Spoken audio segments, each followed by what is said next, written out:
I bought my dream home in secret. A neighbor warned. Strangers are inside.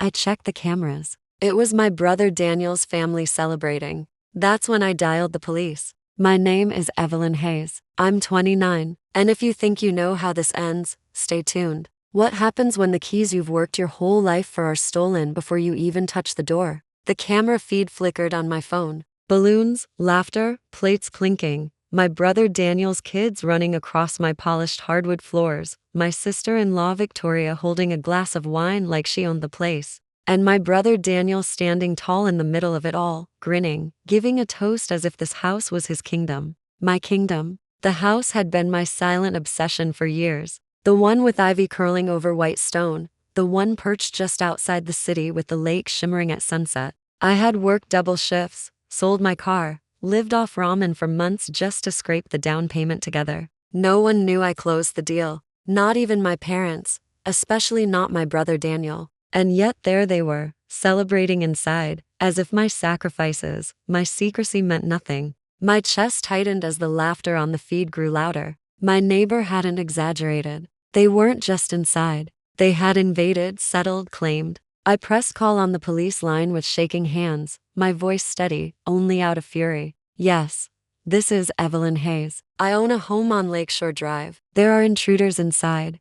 Do you know them? The dispatcher asked. I stared at my brother Daniel's smug face on the screen. Yes, I whispered. I know them too well. As I ended the call, one thought burned like wildfire. They thought I wouldn't find out. They thought I wouldn't fight. But this house had my name on it. And tonight, the truth would too. The red and blue lights hit the driveway before I could even steady my breathing. From my car across the street, I watched as two officers approached the front door. Inside, through the glow of my phone's camera feed, I saw movement. My brother Daniel's wife, Victoria, rushing to hide the wine glasses. The kids shushed and pushed upstairs. Then my brother Daniel opened the door, wearing a smile I knew too well. The one he used when he thought charm could erase theft. Evening, officers, he said smoothly. Can I help you? They asked for proof of residence. He stuttered, feigning innocence. This is family property. We've been here for years. Family property? My jaw clenched. That's when I stepped out of the car, a folder in hand, the deed, the mortgage documents, the closing papers, every signature, every dollar traced back to me. The cool night air bit at my skin as I walked up the driveway. My brother Daniel's smile vanished the second he saw me. This is my house, I said, my voice cutting through the night. Not yours, not ours, mine.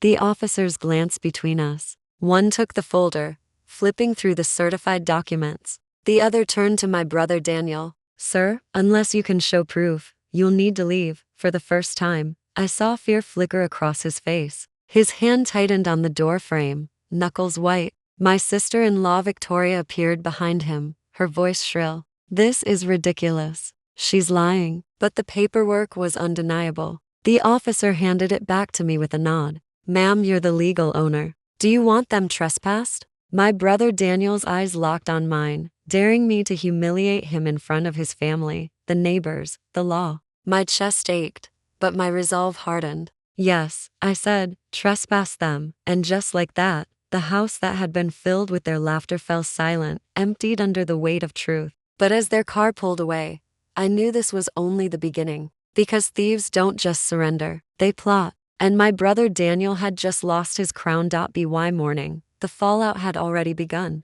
My parents called first, voices sharp and accusing. Evelyn, what did you do? Kicking your brother out like that? Making a scene in front of the neighbors. I almost laughed. What did I do? He broke into my house. He threw a party in a home he didn't buy, didn't earn, didn't even know about until last night, but reason never worked with them. To them, my brother Daniel was golden. I was disposable. Later, the texts came. A barrage from my sister-in-law Victoria. You embarrassed us. The kids cried all night. You'll regret this. Every line was guilt dressed up as blame. But I didn't bend this time. I couldn't. Instead, I opened my laptop and logged into the home security system. Footage poured in. My brother Daniel toasting with wine, boasting about finally upgrading his life. The kids running wild through rooms I hadn't even furnished yet. Proof stacked on proof. Every frame another nail in a story. That night I drove to the house. The silence inside felt holy. My footsteps echoed on the polished wood. The walls smelled of fresh paint, untouched, unsullied, and yet their presence lingered like smoke after a fire. As I stood in the living room, I replayed one clip on my phone. My brother Daniel raising a glass. Here's to us, finally moving up in the world. It wasn't just trespassing. It was claiming, pretending, erasing me. I sank onto the staircase, heart pounding with something colder than anger. Clarity. This wasn't about a house. This was about history repeating itself. The same story of them taking me, giving, and everyone pretending it was fair. But this time, I had proof. I had keys. I had walls that held my name, not his. And I swore on every brick of that house, he would never steal from me again. Not my home, not my future, not my voice. The next week, my brother Daniel made his move. He showed up at my office, all polished charm and fake smiles like he hadn't been escorted out of my house by police days earlier. Evelyn, he said, leaning on the reception desk. We need to talk privately. I led him into the conference room, papers clutched tight in my hands. He didn't wait to sit down before starting his speech. You can't keep that place all to yourself, he said smoothly. It's too big, too expensive. Mom and Dad think it should be a family home, somewhere we all share. I almost laughed. Share? You mean the way you shared it by breaking in and celebrating like you owned it? His eyes darkened. The mask slipped. You've always been selfish. I've carried this family for years. And you? I cut him off, tossing the folder onto the table. Inside were the deeds, the mortgage contracts, the police report. Carried this family with what? My paychecks, my credit score, my sacrifice? He flinched at the police report, the ink still fresh from the officer's pen. His jaw tightened, but he tried to recover. If you go public with this, it'll ruin us. Mom and Dad's reputation, mine, everyone's. You don't want that, do you? For once, I didn't hesitate. I want the truth. And if the truth ruins you, that's on you, not me. He leaned closer, lowering his voice. Think carefully, Evelyn. Families don't survive wars like this.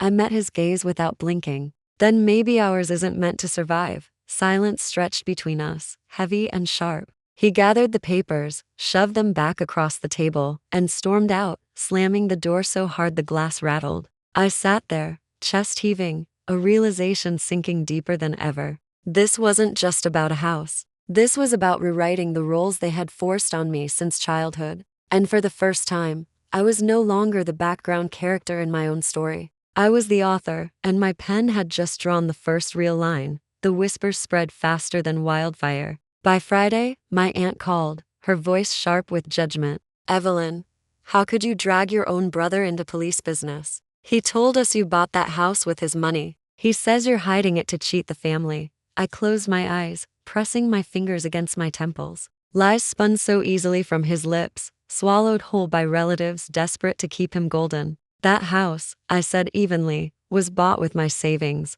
my overtime, my years of sacrifice. He didn't give a single dollar, and I can prove it, but proof never mattered to them. They wanted a story that kept him shining and me in shadow. That night, opened the binder again. Inside, I added fresh evidence, screenshots of the mortgage drafts, wire transfers from my account, even the congratulatory email from my loan officer. Every page was another weapon, silent, but sharp. I wasn't gathering these for family anymore. I was gathering them for the law. 2 days later, I filed for a restraining order. The officer at the desk raised his brows as he read my statement. Your brother threw a party in your home before you even moved in? Yes, I said, steady. And he's spreading lies to cover it up. I need this documented.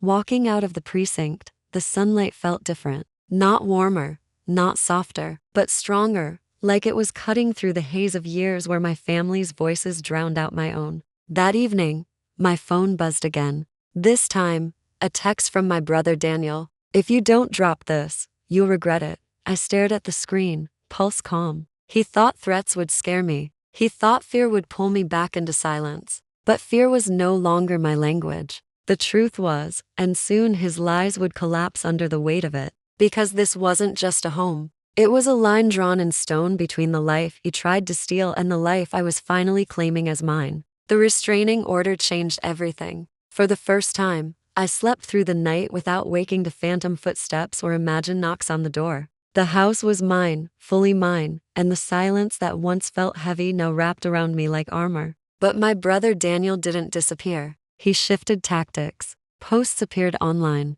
Carefully curated photos of his family squeezed into their cramped rental. Captions dripping with martyrdom. Some people hoard wealth while their own blood suffers. His friends, our cousins, even distant relatives, lined up in the comments to praise his sacrifice and shame my supposed greed. I saved every screenshot. Lies were fragile, but evidence was eternal. At work, I pushed forward. Longer hours, promotions on the horizon. Every dollar I earned reminded me that this house wasn't luck. It was labor. Meanwhile, texts trickled in from people who once doubted me. Quiet apologies, hesitant questions. Doubt had begun to eat at his story. One evening, as the sun dipped behind the lake, I stood on my back porch, watching ripples glitter across the water. My neighbor strolled over, hands in his pockets. "You did the right thing," he said simply. "Most people would have folded under family pressure. But you drew a line." His words lingered long after he left.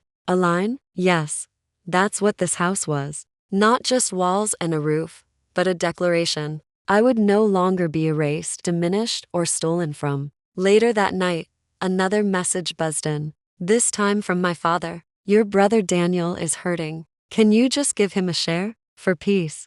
I set the phone down, heart steady. Peace built on theft isn't peace. It's surrender. I looked around at the home I had carved out of sweat and sacrifice, and I knew they could call me greedy. They could call me cold. They could call me anything they wanted. But they could never again call my brother the owner of what was mine. The deed had my name, and so did the future. The showdown came sooner than I expected. A knock rattled the front door one Saturday afternoon. Through the peephole, I saw them all, my parents, my brother Daniel, his wife Victoria. A united front, rehearsed faces like they were walking into a boardroom negotiation. I opened the door, but didn't step aside. "What do you want?" Mom's voice was syrupy. "Evelyn, sweetheart, let's not make this ugly. We just want what's fair, fair." The word twisted like a knife. Dad cleared his throat. "The families decided the house should be shared. Your brother Daniel's kids need space. You don't even have a family yet. It's selfish for you to keep it, my brother." Daniel crossed his arms, smug. "Sign half over, and we'll drop everything. No lawyers, no drama." I laughed, cold, sharp. "You think this is a negotiation? You broke in, you lied. You smeared my name to anyone who'd listen. And now you show up here demanding a share." My sister-in-law Victoria sneered. "If you don't, no one will stand by you. You'll be alone." I stepped forward, holding the door frame like a shield. Then alone is exactly what I'll be. Because I'd rather live in truth by myself than drown in your lies, surrounded by family. I pulled out my phone, already recording. Their faces shifted, realizing their ambush was being documented. My brother Daniel's smile cracked first, then Mom's mask slipped into panic. "This will go to the court," I said flatly. Every word, every demand, every threat. For a moment, no one spoke. The power shifted. The house wasn't their stage anymore. It was mine. Finally, Dad muttered, "Come on," and turned away. One by one, they followed, retreating down the driveway like shadows at sunrise. I closed the door, locked it, and leaned against the wood. My hands were trembling, but not from fear, from freedom. They had tried to storm my walls again, and I had sent them away with nothing but their own reflection. The house was quiet again, but this time the silence didn't feel heavy. It felt earned. I walked through each room slowly, touching the walls, the door frames, the polished counters. Every surface whispered the same truth. I built this. I earned this. This belongs to me. The court papers arrived a week later. The restraining order was extended, and the footage I had recorded sealed their fate. Their ambush was documented, their threats undeniable. The judge's words were sharp. "This property is solely and lawfully Evelyn Hayes's. No loopholes, no family sharing, just clarity." I sat on the porch that evening, watching the lake catch fire with the sunset. My phone buzzed. A new message from Dad. It was only 4 words. "We won't bother you." For once,